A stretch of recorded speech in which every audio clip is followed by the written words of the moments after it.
வாழ்க வளமுடன். எல்லாம் வல்ல இறைவனின் அருளால் எல்லோரும் எல்லா வளங்களும் பெற்று இன்புற்று வாழ வேண்டும். இப்பொழுது இந்த பதிவில் குலதெய்வம் அறிதல் அப்படிங்கிறத பற்றி ஒரு சின்ன விஷயத்தை பற்றி பார்ப்போம். அதாவது நிறைய பேர் குலதெய்வத்தை பற்றி கேட்குறப்போ அவங்க எங்கள் குலதெய்வம் தெரியலைங்க அப்படின்னு தான் சொல்கிறாங்க. அப்போ குலதெய்வம் தெரிஞ்சுக்கிறதுக்கு என்ன செய்யணும் அப்படிங்கிற ஒரு கேள்வி இருக்குது. குலதெய்வத்தை தெரிஞ்சுக்கிறதுக்கு சிறந்த வழி அவர்களுடைய மூதாதையர்களிடமிருந்து கேட்டு தெரிந்து கொள்வது அப்படிங்கிறது ஒரு முறை. மூதாதையர்கள்லாம் இல்லை, அவங்ககிட்டலாம் கேட்குற மாதிரி இல்லை, அவங்கெல்லாம் இல்லை அப்படிங்கிற ஒரு சூழல் கூட நிறைய பேருக்கு இருக்குது. அப்படிங்கிறப்போ குலதெய்வத்தை அறிந்து கொள்ள என்ன செய்யலாம் அப்படிங்கிறத பற்றி ஒரு 2 டிப்ஸு உங்களுக்கு தர்றேன். அதை செஞ்சு பாருங்கள். அது குலதெய்வம் நமக்கு என்ன அப்படின்ட்டு தெரிவிக்கும். அதாவது அந்த முகம் பார்க்கும் கண்ணாடி இருக்க, அந்த கண்ணாடிக்கு என்ன ஒரு அம்சம் அப்படின்னு பார்த்தோம்னா, நாம் சிரித்தா அது சிரிக்கும், நாம் அழுதா அது அழுகும், நாம் சந்தோஷமாக இருந்தால் அது சந்தோஷமாக இருக்கும். நம்முடைய இயல்புகளை எண்ணங்களை அப்படியே அது வெளிப்படுத்தக்கூடிய சக்தி அந்த கண்ணாடிக்கு இருக்குது.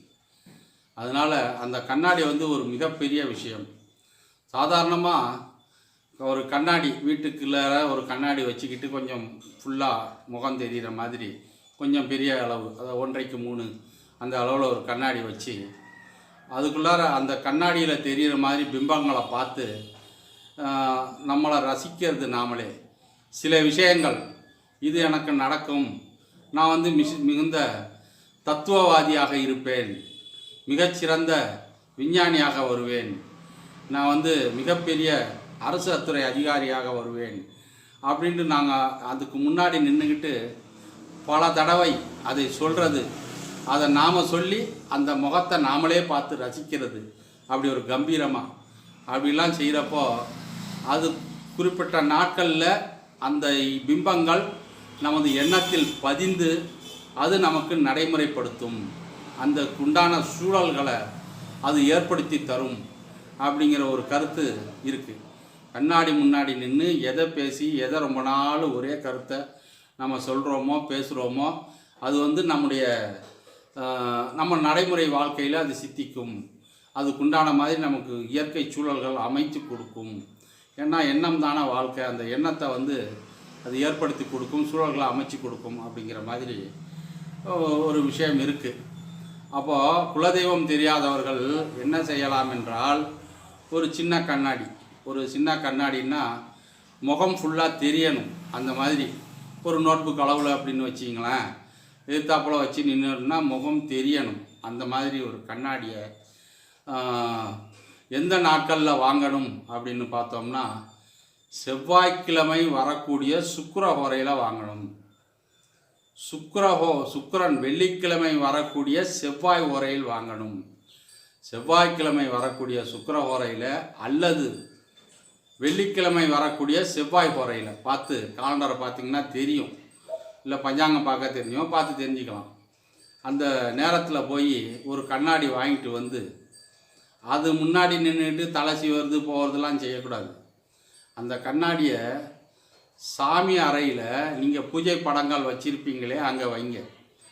அங்கே வச்சுட்டு தினமும் அதுக்கு எல்லா சுவாமிகளுக்கும் அந்த உள்ள படங்களுக்கு தூபதீபம் காட்டுற மாதிரி அதுக்கும் காட்டி எப்பவும் போல் அதை வச்சிருங்க.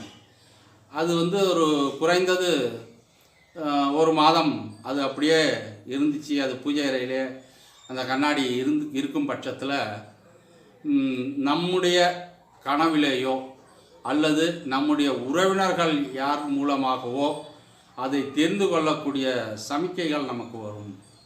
இந்த உறவினர்கள் யாராச்சும் இந்த இடத்துல இதுதான் அவங்க குலதெய்வம் அப்படின்னு என் கனவுல சொல்லுது அப்படின்னா சொல்கிறதெல்லாம் நிறையா நான் கேட்டிருக்கேன். அந்த மாதிரி வரும். இல்லைன்னா அந்த குலதெய்வம் நம்ம வீட்டில் வர்ற மாதிரி போகிற மாதிரி அது தெரியும் மனசுக்கு. அந்த மாதிரி சில கனவுகள் உங்களுக்கு தெரியும். அதன் மூலமாக குலதெய்வம் நமக்கு நான் தான் அப்படிங்கிறத தெரியப்படுத்தும். இது ஒரு முறை, குலதெய்வம் கண்டுபிடிக்கக்கூடிய ஒரு எளிமையான முறை. இன்னொரு முறை என்ன அப்படின்னு பார்த்தோம்னா, ஒரு வெள்ளிக்கிழமை சாயங்காலம்னு வச்சிங்களேன், ஈவினிங் வந்து ஒரு எலுமிச்சம்பழத்தை கையில் வச்சுக்கிட்டு பிள்ளையார் கோயிலில் போய் உட்காந்துடணும். ஒரு 20 நிமிஷம் 25 நிமிஷம் உட்காரணும். உட்காந்து அந்த கையில், இந்த உள்ளங்கையில், வலது கை உள்ளங்கையில் வச்சுக்கிட்டு என்னுடைய விநாயகருடைய மந்திரங்களை சொல்லுங்கள். மந்திரங்கள் நிறையா தெரியலைன்னா பரவாயில்ல. ஓம் விநாயகா போற்றி போதும், ஓம் ஸ்ரீ கணபதி போற்றி போதும். எது உங்களுக்கு தெரியுதோ அதை ஒரே மந்திரத்தையே நீங்கள் சொல்லிகிட்டே இருந்தால் கூட போதும்.